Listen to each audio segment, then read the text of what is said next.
All of our suffering, our misery, our fear, our anxiety, it is all a choice.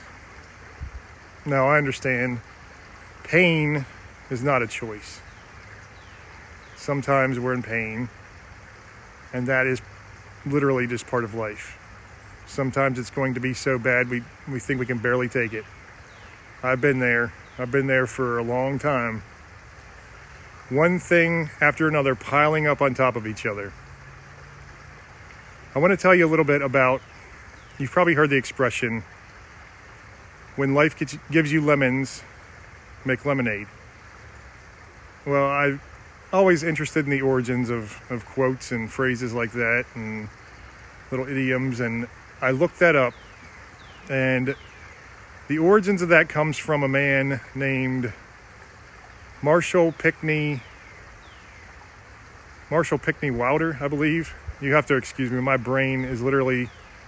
memory is like a bird who's just flown into a window. That's how great it is. But Marshall Pinckney Wilder, and he was a vaudeville comedian and just all around hilarious guy who lived in the late 18 and early 1900s. He had dwarfism, he had a hunchback, and all kinds of other physical disabilities. And just like a lot of comedians I see today, he took those disabilities and he made the most out of them. He made people all around the country and all around the world, really, at the time, as much as you could get at the time, just laugh. And that is one of the most beautiful things you can do, is make people smile and give people an escape from their lives of joy. And not only that, but he was an inspiration. And I believe the man was named Elbert Hubbard. He wrote his obituary after he died, and that's where the phrase, life gave him lemons and he just took those lemons and made a lemonade stand, something like that. And I think that is he really is one of the most inspiring characters that I never even heard about. We have so many examples of these all around the world. You see people with horrible disabilities, things you're like, why? Some people were like, why does God put these people in misery their whole lives, and why? These people are oftentimes happier than you and happier than I am. Well, maybe not anymore, but because I'm one happy guy now. I'm trying to be an inspiration similar to that. I've had 4 back surgeries from about 2010 to 2012. The first one, my nerve was damaged, my sciatic nerve in my right leg, and that started the downfall where my life just went to hell. I mean, it just, one thing after another. And I was talking to my doctor today, and I was kind of explaining a little bit of just what we don't think about when somebody becomes disabled. Okay, if you're born with a disability, you learn to either overcome that disability or you learn to play a victim. If you get a disability later in life, then you're used to living in a way where I love to exercise, I love to love to travel, I loved just getting out and doing all kinds of things. And the biggest thing, obviously, was providing for my family and doing, a lot of physical, manual labor. But even if it wasn't physical or manual labor, just providing it all, I was no longer able to do that I can't even sit. I'm standing here because of the help of my walking stick here. Let's see if I can get it in my walking stick. I have it. This is one a beaver made for me. I can sit on a hard surface chair for maybe about 10 minutes before I'm just in such agony. I can't really do much of anything except for walk with my walking stick or be in the pool. And sitting in my recliner is the only way that I really feel better and kind of just unwind, get to stretch out my back. But it was absolutely a shock to me when I became disabled. I didn't realize that I was pushing my friends away, and I felt in my mind that they were abandoning me when I needed them the most. And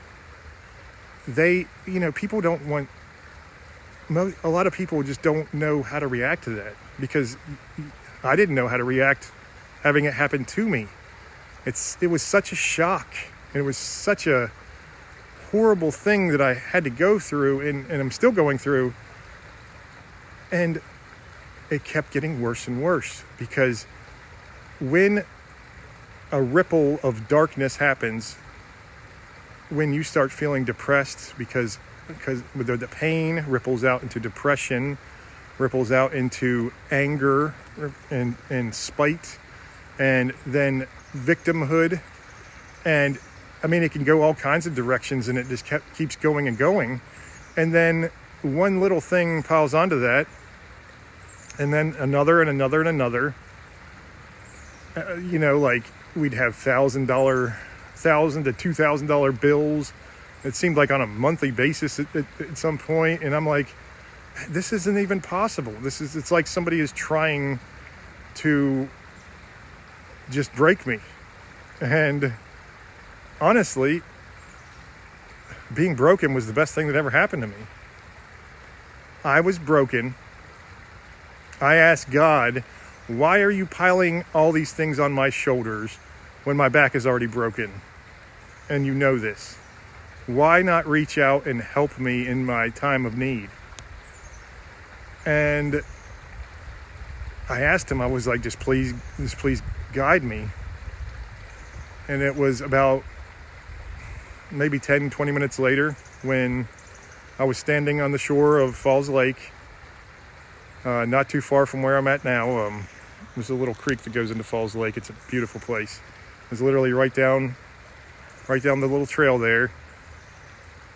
I was standing there, probably looking for a rock or something, because that was what I was into. And a doe came running out of the woods. And I thought it was a dog. I was like, what? Oh, is a dog running at me? I hope it's friendly. I love dogs, but it came and it stopped and it looked at me. And there was a kind of ledge on the shore, and it was real dry. We were going through a drought, and she stood on the ledge, and I walked over to her and I started petting her. She walked all the way around down to the shore where I was, down the ledge, and she walked beside me for the rest of that hike. And I went from being the most miserable, just spiteful, just not the most. I hid it well, but I was depressed. I was still finding things to be happy with in life here and there, but I was depressed because both of my parents, my mom had a stroke and she was paralyzed, and my sister had taken time to basically change her life to go up and take care of her, and I couldn't do much of anything because I can only be there for a short period of time. I've got little kids and my back is obviously messed up, and this happened to me at exactly the time that I needed it to. So this doe, it was God visiting me. I don't know if he sent an angel or what, but I could feel in my innermost soul that was God visiting me. And he made it clear. And he talked to me through a symbol that I would understand. The doe is the symbol of peace and motherly love and of spiritual awakenings. And that is exactly what I needed at that time. And the spiritual awakening was exactly what I had. I mean, it was incredible. Just completely incredible. I obviously I didn't know, but my mother-in-law, about a month and a half later, passed away suddenly from a stroke. And if I wouldn't have had that inner peace that I got that day, I don't know if I could have held our family together. I really don't. I was such a mess. You know, everyone around me was becoming such a mess because of me, because of the choices that I'd made, the actions, and really just things that I couldn't change. But I could change how I reacted to everything. And that day, when the doe came out of the woods, when God visited me, I went from being that miserable, spiteful man, you know, thinking I was the victim and thinking I was cursed, to thanking God every moment of every day that I get. You know, my Grammy just passed this past week. And I got to see her a few times before. And really, it was different with her because she had dementia for years and she was 98 years old. But I think about all the other people too, getting sick and, probably in their last years around me. And it was just too much to bear for me. I needed God to come to me at that exact moment. And that symbol of motherly love and of peace and of spirituality that he sent to me was just the perfect message. And it opened up, like, it feels like there's like a library of wisdom that I'm able to access after that happened. I am definitely not a smart man. I'm not. I told you my memory is like a goldfish. I make tons of mistakes. I always have, and I probably always will.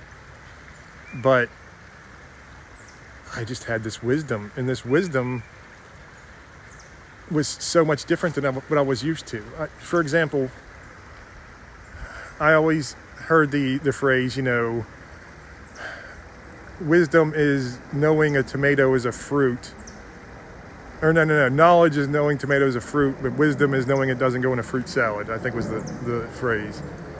Well, to me, wisdom is, and knowledge is being able to read the Bible and being able to even memorize some of the verses and get through and read it all. That's all great. But wisdom is when you finally understand the messages behind all of the words. The messages the words are telling you. If you don't understand the wisdom, if you don't extract the wisdom from things, you're going to just not get far, because that is what guides us. God gave us wisdom to guide us through. And I truly believe he worked a miracle on me. Just like that vaudeville actor, Marshall Pinckney Wilder. I still can't remember. I think it's Marshall Pinckney Wilder. Just like him, and just like, I see people who've had their legs blown off in combat, and they're out there, climbing mountains and whitewater rafting and just doing amazing things. These are the people that you and I should look at and get inspiration. Get inspiration from, there's a bunch of handicap, if you like raunchy comedy, there's a bunch of handicap comedians on this show called Kill Tony that I watch a lot, and it's not for people who get easily offended. Don't even turn it on if you get easily offended. But there are these handicap, at least 3 of them I know on there, that are regulars. They're all handicapped. One of them can't even speak. He writes through his phone. And they are just the most hilarious people I've known, because they took, look, you live life going through, different in really any noticeable way.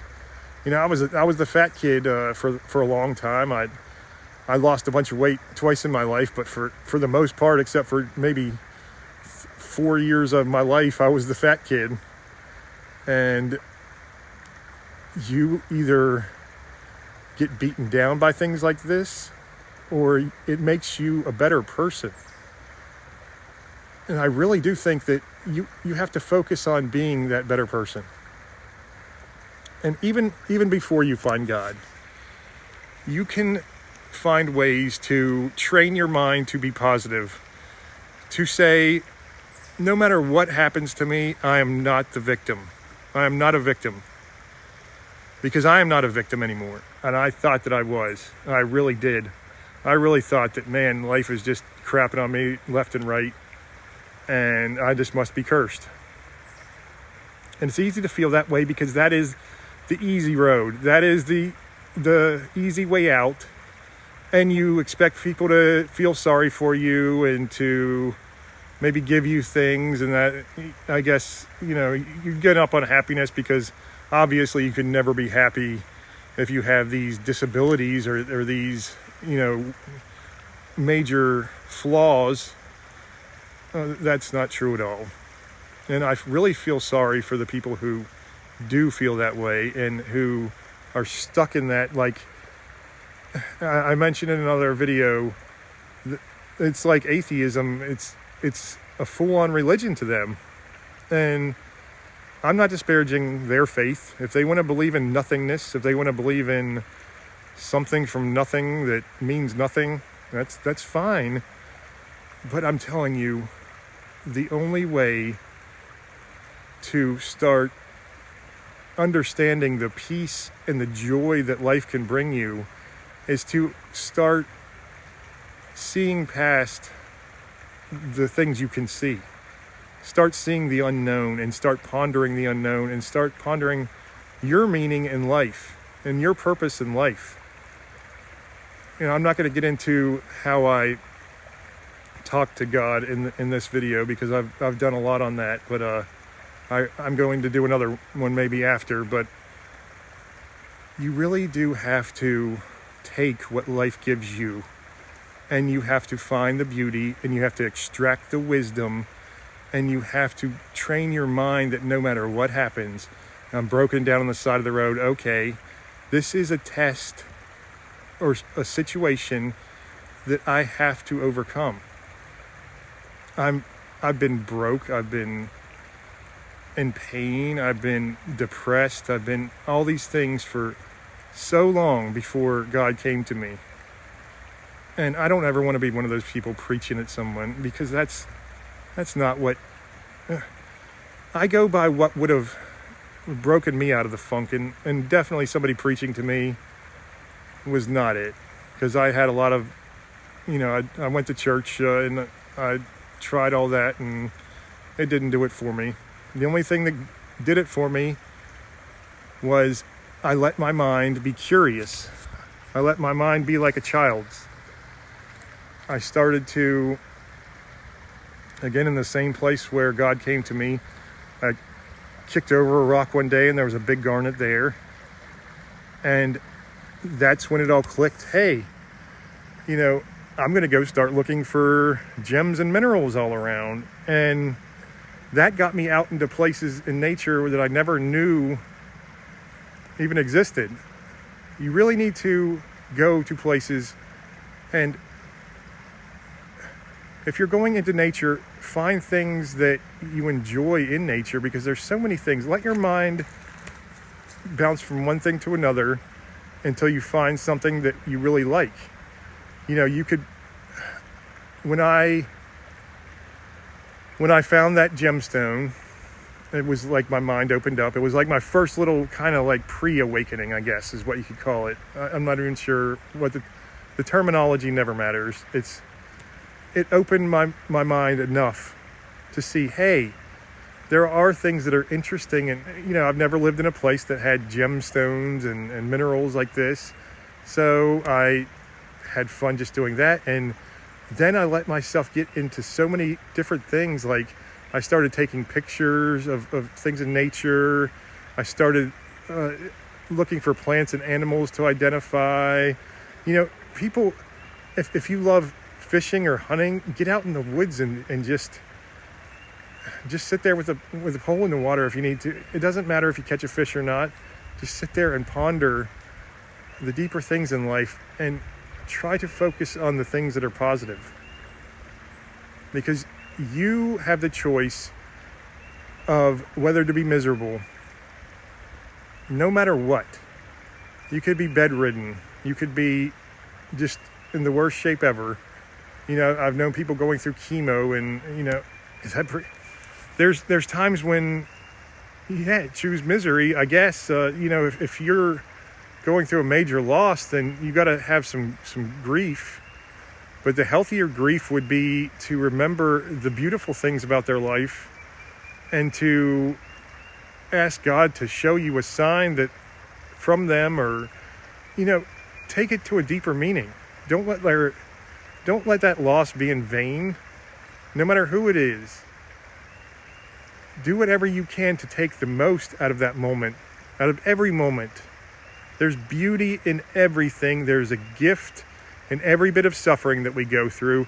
And I know, it's not like I'm not in pain and don't get mad sometimes and grumpy and, I tell my girls, I try to tell my wife and my girls, I'm like, look, the pain is getting so bad. And for me, it's like almost like a white noise that gets like a static noise that gets louder and louder, and just everything else drowns out. And I'm like, I'm ready to burst until I can just sit and just decompress on my chair. But you know what? I know that I can do that. I know that I can sit and decompress. I just have to get through whatever I'm going to do until that. And then I try to not get grumpy. I try to not get mad at anybody else, because that can make them in a bad mood, and that will spread and that will ripple into everyone else. Believe me, I know. And light spreads the same exact way. Find something positive and just hold on to it and try to spread it. Try to spread it to others. Do something nice. Look, I understand that if you're watching this and you're not disabled and you're not in some horrible situation or some, hard situation. I shouldn't say horrible. Like maybe you have to be a caretaker for somebody or whatever. If you're not in one of those situations and you know somebody who is, go and do something nice for them. Just do something, because you could be in that situation in a heartbeat, and you really could. You could be homeless, you could be disabled, you could be taking care of a loved one who is maybe dying. I mean, you don't know what situation you could be in. So maybe get if you believe in karma or whatever, maybe get those karmatic points and go and don't even do it for that. Just do it because it spreads the light. And maybe if you're ever in a situation like that, because you'll be in a bad situation at some point, that hopefully someone will come and give you some relief too. Bring them a dinner, or if they're a caretaker of someone, tell them, hey, I can help watch, who you're taking care of, so you can go out and get a walk in the woods or go have dinner with somebody, or do something that makes you feel like you're alive again and not just stuck in the house. And people who are depressed and down on life need that stuff. They really need a helping hand. Try to do that for them, and I guarantee you'll feel so much better about yourself. And build on that positivity. Build on it and keep building on it and never stop. Okay, that's all I got. God bless.